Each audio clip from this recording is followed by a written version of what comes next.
I'm not a candidate. You want me to work that for you? As my kids would say, that's my jam. Dramatic news in the GOP primary. That's Trump right over there. He's been very busy lately, posting polls on Truth Social. He always does that, and today was no exception. He was posting this one showing him leading in the Nevada caucus. He's up by 60 points on Ron DeSantis, so you can understand why he'd be enthusiastic about that. You'll also probably understand why he weirdly left one of the polls out.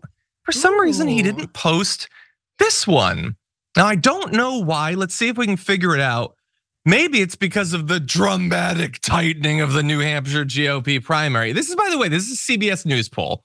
This is not some random 4chan user putting this together or whatever. We will see if it's an outlier, but they have been tracking this over time. So it's not one random poll. This is a comparison to a prior version of this exact poll.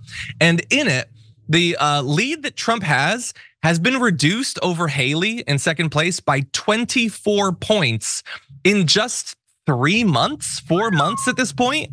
Trump is still up. He's got 44% to Haley's 29%, but she has rocketed up, more than doubling her support, racing past Ron DeSantis, who's actually lost a couple of points. Chris Christie's at about 10, he's doing okay. Ramaswamy, apparently conspiracy theories are not the key to support in New Hampshire for some reason.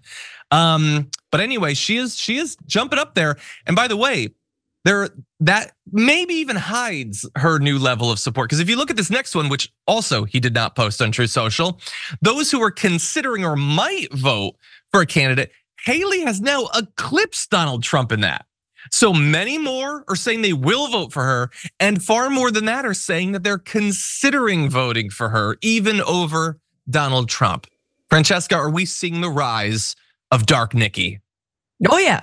I mean, she would really like argue with that characterization. She wants to remind you she is definitely white aspiring and not actually Indian American. But yeah, she's been rising thanks to Koch brother money and other like actual dark money supporting her, some right-wing billionaires. She is, but it is an interesting moment. Like, and I think, and this is where I will say, it does matter here that it's not DeSantis, it's not Ramaswamy, right? It's someone who is a career politician, who does have more experience, whose language is far more tempered when it comes to things like, let's say, abortion rights. She has said, yeah, I'm for a federal ban, but it will never happen. A little bit, i.e., I'm not gonna push for it, right? Yeah. She is a more tempered, back to kind of like old school conservative Republican. Now, obviously Trump is still leading, but it's not insignificant that this is number 2. It shows also that I think some of the people who voted for Biden, because there is a Republican in the race that is, again, doesn't have 91 criminal counts hanging over him and is actually like making some sense, and his brain's like, her brain is in her skull, like, she's a lot more appetizing. And I think it is not insignificant that this is the person. It's not fake anti-woke Ron DeSantis. It's not, Trump wannabe Ramaswamy. It's Nikki Haley. Yeah, and she, by the way, she's not the person that I would pick. I think Chris Christie is more reasonable than her, and also still more willing to criticize Trump. She's started to do that a bit more, remembering that she was the person who didn't want to kick sideways. And also, let's bear in mind, she would be a disaster on foreign policy. She is, like they said, she's Dick Cheney, basically. But she at least seems to think that government is a serious thing. She seems to think that knowing what's going on matters. She comes to, what, from my point of view, many of the wrong conclusions on these issues, and she's wildly, out of line with, current American thought about things like abortion, as you pointed out.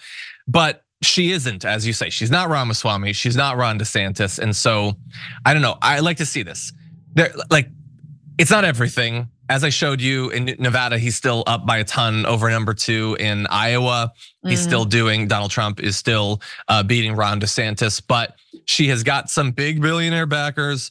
They're running ads, they've got people in the field. And as more of these start to come out, if she wins in New Hampshire, is a very close second, then you could see a boost going in to future elections. So stay tuned for that.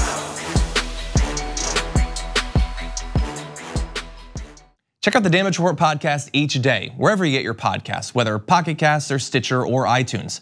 You can join me as I give you the news and stories you want, with a range of co-hosts and interview guests jumping in on the fun each day. Again, that's the Damage Report, wherever you get your podcasts. And if you get them at iTunes, don't forget to rate and review. Sometimes I'll read them live on the show.